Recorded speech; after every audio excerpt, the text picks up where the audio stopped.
20 años de silencio, y una llamada, en la vieja bocina del taller, podía destruir todo lo que Nemesio había construido.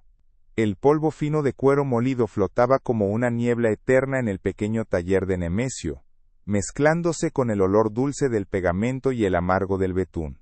Afuera, el sol del mediodía caía a plomo sobre las láminas oxidadas de los techos en el barrio humilde, pero adentro, bajo la bombilla amarillenta que pendía del techo, Nemesio trabajaba en la penumbra fresca.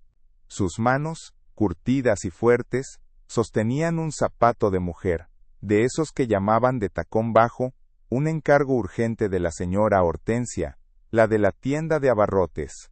El cuero, agrietado por el tiempo y el uso rudo de las calles sin pavimento, pedía a gritos un remiendo que solo un maestro como él podía darle.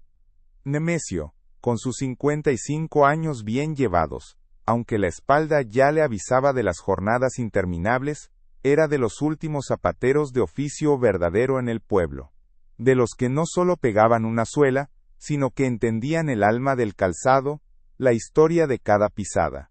Su taller, una pieza de renta en la orilla de la colonia popular, no era grande, pero estaba siempre impecable, con sus herramientas colgadas en la pared de adobe, cada martillo, cada lesna, cada horma en su lugar. Sobre el banco de madera pulida por años de frotar cuero, una radio vieja chirriaba cumbias de los 70, y en una esquinita, una pequeña imagen de San Martín de Porres, veladora encendida, parecía vigilar su trabajo. Desde que Nemesio llegó al pueblo hace 20 años, sin más equipaje que su caja de herramientas y el secreto que cargaba en el alma, había labrado su nombre con el sudor de su frente. La gente lo respetaba.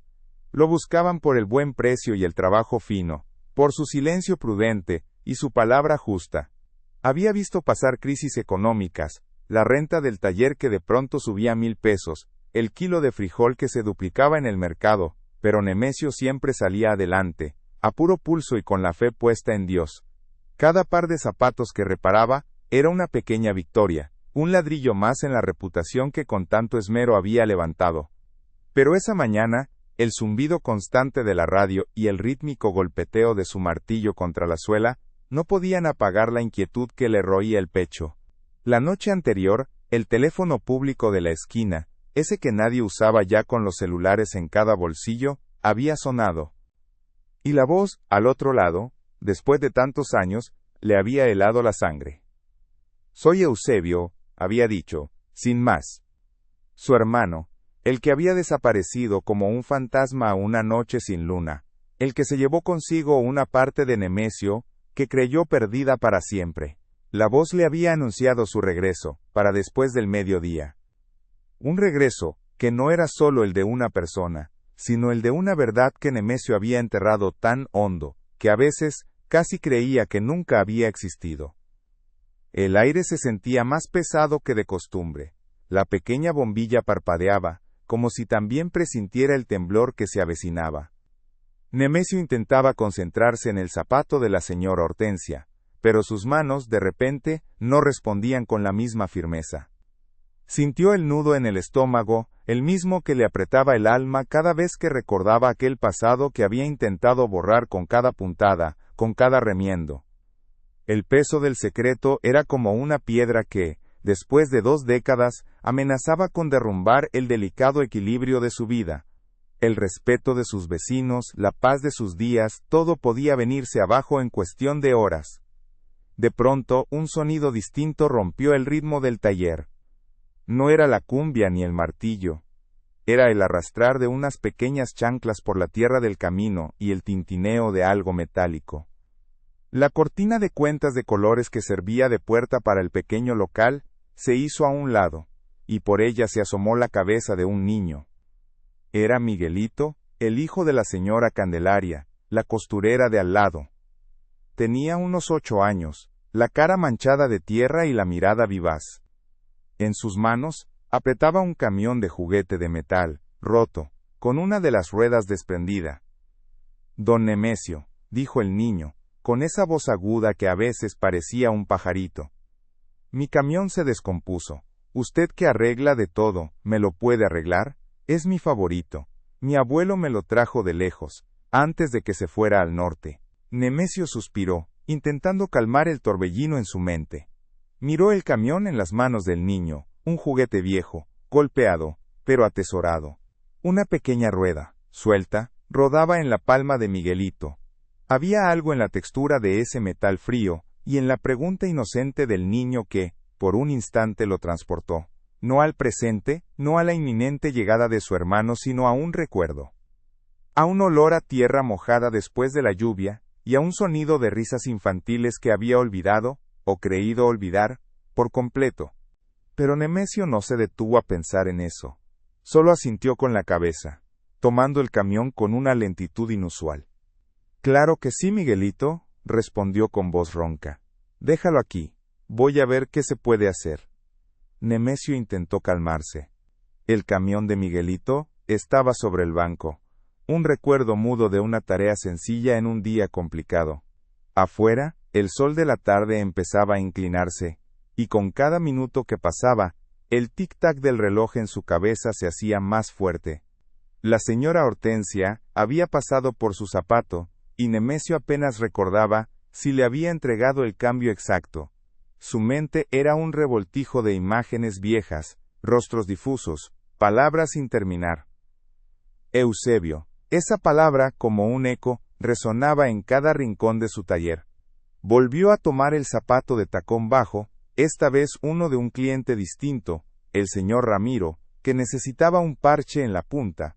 Sus manos, que normalmente se movían con la precisión de un relojero, ahora se sentían torpes. El martillo golpeó el cuero con una fuerza desmedida, y una puntada se torció. Un suspiro pesado escapó de sus labios. Había levantado ese taller con sus propias manos, con la promesa de una vida nueva, sin sombras. Había creído que el tiempo, como el cuero que se curte, sanaría las heridas y borraría los rastros. Hay heridas que uno cree que el tiempo cura, pero solo las esconde bajo la piel, esperando el momento justo para volver a doler. La radio seguía con sus cumbias viejas, pero Nemesio no las escuchaba. Los olores del taller, tan familiares, el dulce del pegamento, el amargo del betún, se mezclaban ahora con un sudor frío que le mojaba la camisa. Miró a San Martín de Porres, su veladora ya casi consumida, la llama danzando en un aire inmóvil. Se preguntó si San Martín, que había ayudado a tantos desamparados, podría hacer algo por un hombre que se desamparó a sí mismo por miedo. Unos golpecitos en la cortina de cuentas lo sacaron de su letargo. Era la señora Candelaria, la madre de Miguelito, con una sonrisa cansada y un canasto de ropa limpia. Don Nemesio, ¿Miguelito le trajo su camión? Dice que es muy importante. Nemesio asintió, señalando el juguete. Ah, sí, ya lo vi, dijo la señora Candelaria, con su voz suave. Mire, el pobre niño lo quiere mucho. Su abuelo se lo dio, ¿sabe? Le decía que, aunque se viera viejo y descompuesto, las cosas buenas siempre tienen arreglo. Que solo hay que saber dónde está la pieza que falta, o la que está mal puesta.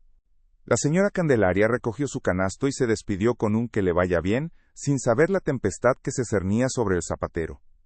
Nemesio no había procesado sus palabras del todo, pero algo de esa frase, la pieza que falta, o la que está mal puesta, quedó flotando en el aire del taller, una pequeña semilla que no sabía cuándo germinaría. El calor de la tarde se hizo sofocante, la hora se acercaba, y Nemesio sentía que cada fibra de su cuerpo gritaba. Tomó el pequeño camión de Miguelito. La rueda suelta se resistía a volver a su sitio. Necesitaba un alambre delgado, unas pinzas pequeñas y un pegamento especial, de esos que usaba para cosas delicadas, para que el metal no se corriera. A veces, el mayor peso no es lo que uno hace, sino lo que uno calla. Y el silencio, con los años, puede volverse una cárcel sin rejas. Nemesio buscó en su caja de herramientas, escarbando entre puntillas y tachuelas, buscando el alambre preciso. Lo encontró, un trozo fino, de cobre. Luego, tomó el pomo del pegamento especial. No era el pegamento común, el de cuero. Este era un cemento de contacto más fuerte, más volátil.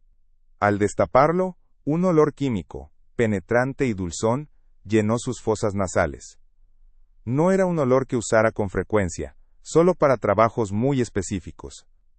Y de pronto, ese olor, mezclado con el metal frío del camión en sus manos, y el persistente sonido de una cumbia en la radio, que justo ahora tocaba una canción que no había escuchado en años, El pescador de Wilfrido Vargas, lo arrastró. Fue como si una compuerta se abriera de golpe en lo más hondo de su memoria. No fue solo el olor o el sonido, fue la combinación exacta de ambos, una sinfonía sensorial que lo llevó de vuelta a ese día, el día en que Eusebio se fue. No era solo el olor a tierra mojada después de la lluvia, ni las risas infantiles que había recordado con Miguelito antes. Era el olor particular del pegamento de su padre, un pegamento idéntico a este, que usaba para sus juguetes de madera. Y la radio de su casa, la misma canción, El pescador, sonando a todo volumen. Recordó la discusión, no la vio, la escuchó. Él, Nemesio, estaba escondido debajo del banco de trabajo de su padre, donde solía jugar con los sobrantes de madera. Había olido ese pegamento, escuchando a sus padres discutir a gritos con Eusebio. No era la primera vez. Pero esa vez, Eusebio, con la voz quebrada, había dicho algo. No me entienden. Ustedes no entienden lo que es vivir así. Y su padre había respondido, furioso, pues si no te gusta, vete, pero no vuelvas a esta casa. Nemesio, asustado, se había encogido. Luego, escuchó pasos, el portazo. Y después, un silencio pesado. No había salido. No había buscado a Eusebio. Había permanecido allí, inmóvil, mientras el olor a pegamento y a madera vieja llenaba el aire, y el pescador seguía sonando, casi burlesco. Su madre más tarde, lo había encontrado y le había dicho, con los ojos llenos de lágrimas, Eusebio se fue, Nemesio. Nunca quiso quedarse. Y Nemesio, por miedo, por la inercia del silencio, por la creencia de que era lo correcto, nunca le había dicho a su madre lo que escuchó desde el banco. Nunca dijo que Eusebio fue echado, no es que nunca quiso quedarse, había creído la versión más simple, la que le ahorraba tener que explicar, tener que defender a su hermano. Había permitido que el tiempo borrara los detalles, transformando una expulsión dolorosa en un abandono voluntario. Él, Nemesio, había sido parte de ese silencio, de esa distorsión de la verdad. Había sido el engranaje mal puesto, la pieza que faltaba en la historia que se había contado a sí mismo. La memoria no siempre nos miente. A veces, solo nos enseña lo que estamos listos para ver, justo cuando el velo que cubre el pasado se desgarra por una simple canción o un olor olvidado. Soltó el camión sobre el banco, el pomo del pegamento aún abierto, liberando su aroma. Sus manos dejaron de temblar, pero su corazón latía con una nueva urgencia. No era miedo, era una mezcla de pena y una extraña claridad. Había pasado 20 años huyendo de una verdad que no era la verdad completa. Había juzgado a Eusebio por haberse ido, cuando él mismo había permanecido en silencio, permitiendo que la historia se contara a medias. Su vida, construida con tanto esmero, no estaba sostenida solo por su trabajo, sino por un cimiento de arena que era ese silencio, esa omisión. El sol, que ya se ponía, tiñó el taller de un anaranjado intenso. Eusebio estaba por llegar, pero ahora, Nemesio lo vería con otros ojos. No solo como el hermano que se fue, sino como el hombre al que él, en su propio miedo, no había defendido, al que había dejado ir con una mentira silenciosa que se había vuelto verdad en su propia mente. La sombra larga de Nemesio se estiró en el taller, distorsionada por la luz que se colaba entre las rendijas. El camión de Miguelito, con su rueda aún desprendida, parecía mirarlo desde el banco de trabajo. Eusebio llegaría pronto. El pitido de una bocina, allá lejos, en la calle principal, hizo que Nemesio se sobresaltara. Cerró el pomo del pegamento con un chasquido. Respiró hondo, no una, sino varias veces, como si quisiera llenar sus pulmones con el valor que tanto le había faltado. Cuando Eusebio apareció en la puerta, no fue con el estruendo que Nemesio había imaginado por 20 años. Fue un hombre cansado, más flaco de lo que recordaba, con una barba cana y la mirada de quien ha visto mucho, pero no ha vivido plenamente. No hubo abrazos efusivos, ni recriminaciones instantáneas. Solo un silencio pesado que se cernió sobre ellos, aún más denso que el polvo de cuero del taller. Nemesio, dijo Eusebio, con la voz grave, casi un susurro. Eusebio, respondió Nemesio, y fue la primera vez en años que su nombre no le produjo un nudo en el estómago. Se sentaron en los viejos bancos de madera. Nemesio no sabía por dónde empezar. Intentó hablar del tiempo, de cómo había cambiado el pueblo, pero las palabras se sentían vacías. Un día y otro, Eusebio venía al taller. Hablaban de nada, o de cosas triviales. El precio del maíz, la humedad en la madera, el tráfico que se hacía insoportable en el centro. Nemesio sentía la necesidad de soltar la verdad, pero un viejo temor lo retenía, como una puntada mal dada que se resiste a soltarse. ¿Y si Eusebio no quería escuchar? ¿Y si su confesión solo abría una herida más profunda? Hubo noches en que Nemesio no podía dormir, el pasado lo atormentaba. Se levantaba, iba al taller, y miraba el camión de Miguelito, aún sin arreglar, el símbolo mudo de esa pieza mal puesta, que él mismo no se atrevía a mover. Sentía un retroceso, una familiaridad incómoda con el silencio. La gente del barrio notaba que Nemesio, aunque seguía trabajando, tenía una sombra en los ojos, una tristeza que antes no estaba. La señora Hortensia, al recoger unos zapatos remendados, le preguntó con amabilidad si todo estaba bien. Nemesio solo asintió, incapaz de articular palabra. Pero la semilla de la verdad, sembrada por el recuerdo de El pescador y el pegamento, ya estaba germinando. Una tarde, mientras el sol se colaba por la ventana y pintaba de oro las herramientas, Eusebio le preguntó, de repente: «Nemesio, ¿por qué no me buscaste cuando me fui?». La pregunta, tan directa, fue como un martillazo en el yunque de su alma. Nemesio sintió que la verdad quería salir a borbotones. Miró a San Martín de Porres, la veladora casi consumida, y en esa pequeña llama titilante encontró un atisbo de la fe que necesitaba. «Eusebio», comenzó Nemesio, con la voz ronca, «yo te escuché. Ese día. Estaba abajo del banco de papá, jugando. Escuché a nuestros padres decirte que te fueras, que no volvieras. Y cuando mamá me dijo que te fuiste porque nunca quisiste quedarte, yo me lo creí. O quise creerlo. Porque era más fácil. Porque me dio miedo decir la verdad, defenderte. Y me quedé callado. El silencio que siguió fue diferente. No era pesado, sino denso de emociones, de 20 años de palabras no dichas. Eusebio no lo interrumpió. Sus ojos, que antes eran esquivos, ahora estaban fijos en Nemesio. Escuchó cada palabra, cada temblor en la voz. Cada gota de verdad que Nemesio liberaba. Te juzgué por abandonarnos, continuó Nemesio, sintiendo un peso enorme levantarse de su pecho, pero yo fui el que abandonó la verdad. Yo fui cómplice de ese silencio, de esa mentira que nos separó. Eusebio suspiró, un sonido que era mitad alivio, mitad pena. Yo también guardé mucho silencio, Nemesio, dijo finalmente. Mucho rencor. Pensé que nadie se preocupó, que a nadie le importó. Pero la verdad es que yo también tenía miedo de volver, de que no hubiera nada que arreglar. Fue el inicio de una reparación lenta, como las puntadas que Nemesio daba a un cuero desgastado, con paciencia y precisión. Los hermanos empezaron a hablar, no solo del pasado, sino del presente.